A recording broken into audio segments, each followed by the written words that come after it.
Okay, so this is a general announcement, set of announcements for all four of my classes.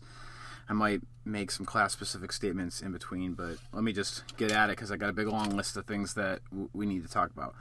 First on this list, lab is due at noon on Fridays. Now, your regularly scheduled lab was none of them ended at noon on Fridays. If you wait until 11:59 p.m. to submit your lab, and then a minute ticks inside of iCollege's servers, and you no longer have access to submit a lab, don't email me about it. You were late. This happened last Friday, and I extended the deadline, and the number of people submitted lab well more than an hour late, and at 2 p.m. somebody did the exact same thing, and I did not accept that lab. I will not accept labs via email, and lab must be in a Word or PDF format, which is what was stipulated all over the place. Somebody did not do that, and they've been warned, and I will not transfer anything other than the Word or PDF documents that you provide to me and submit on iCollege. You go to assessments, then assignments, and labs. Do not wait until Friday to submit your labs. I'm not saying Friday at noon. Don't wait till Friday to submit your labs, because if you do that and iCollege has some sort of problem, that's it. I'm not accepting it. I'm not capable of discerning whether or not all claims of IT problems are real, and I'm not capable of teasing out exceptions for literally the 200 students I have. Make sure you submit your lab well on time. Same thing goes for quizzes and the third test. The third test is this week. You do have a 60-hour window to do the test, but as some of you found out this weekend, Pearson's going to do as Pearson's going to do. And if they decide to do site maintenance over the weekend, as they did last weekend, you may have some real difficulties in successfully executing the test. My Tuesday, Thursday classes, your tests become available on Thursday at the beginning of what your normally scheduled lab time would be. And my Friday class, my Monday, Wednesday, Friday class, your test becomes available on Friday at 11 a.m. So you guys have, during regular business hours, that I don't really foresee Pearson doing site maintenance to actually execute this test. Tuesday, Thursday classes, you have 75 minutes to do your test. Friday class, you have 50 minutes to do your test. The test is written for the 11-11 class. I will not be putting out any more highlighted examples for the rest of the semester. The reasoning is multifaceted. I do not want, seeing as I've already written the test, I don't really want to lead people astray. The role of the highlighted examples, even if I did put them out, couldn't be the same, because otherwise you just go to the textbook and copy out the answer, and that's not really a demonstration of any kind of learning.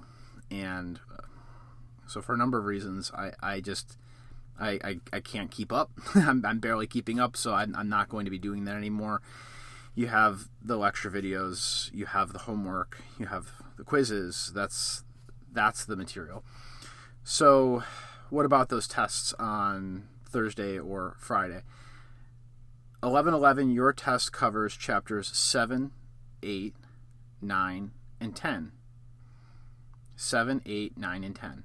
I believe I have like 16 questions, mostly multiple choice. If you just calculate an answer and put them in, and I believe I did my best to make it be like 4 questions per chapter, so it's kind of evenly distributed across the topics. So the best I can tell you is 7, 8, 9, and 10.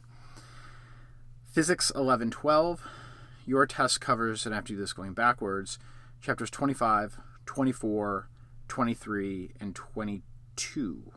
So all the way up through 25, whatever wasn't covered before, because if memory serves me correctly, it was 16, 17, 18 for the first test, 19, 20, and 21 for the second test. So here we are, also a 4-chapter test for the third test.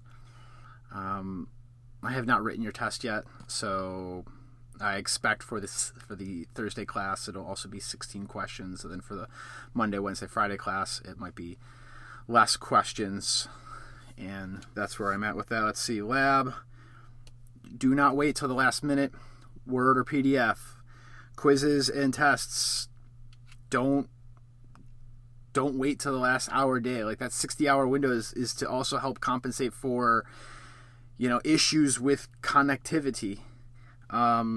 If you wait a day and a half and then you have IT issues, and you don't take the test, as I put in the revised syllabus, that's going to be on you. So that if you don't take the test, it'll just be your drop test. No more highlighted examples. There we go. I think that's about it. Yes, one more idea, which is, we'll just let that go to the floor. One more idea is, because there's a test this week, I only have half of a chapter's worth this is for all of my classes. I only have half of a chapter's worth of lectures. They are now all on iCollege in all 4 courses. There are announcements specifying what the sections are. Ideally, you would watch them during normal lecture time. I understand that in reality, many of you will put that off until after you take the test, and that is probably just another good reason to take that test as soon as you possibly can, because you don't want to start getting behind. If you push off the lectures until after the weekend, then you're going to find yourself being very rushed next week. I have seen that the vast majority of students have been able to do their labs on time and submit them on time. The vast majority of students have been able to do their homework on time and submit them on time. And the vast majority of students were able to take the quiz on time. So that tells me that this system, while clearly far from ideal, is in fact working as is designed. Those deadlines are going to be hard and fast going forwards. Leave things on a lighter note.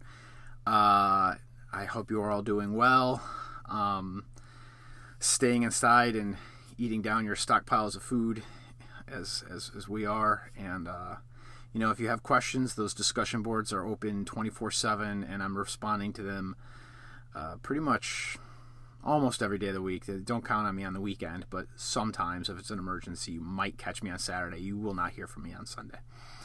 Okay, well, be well. Thank you.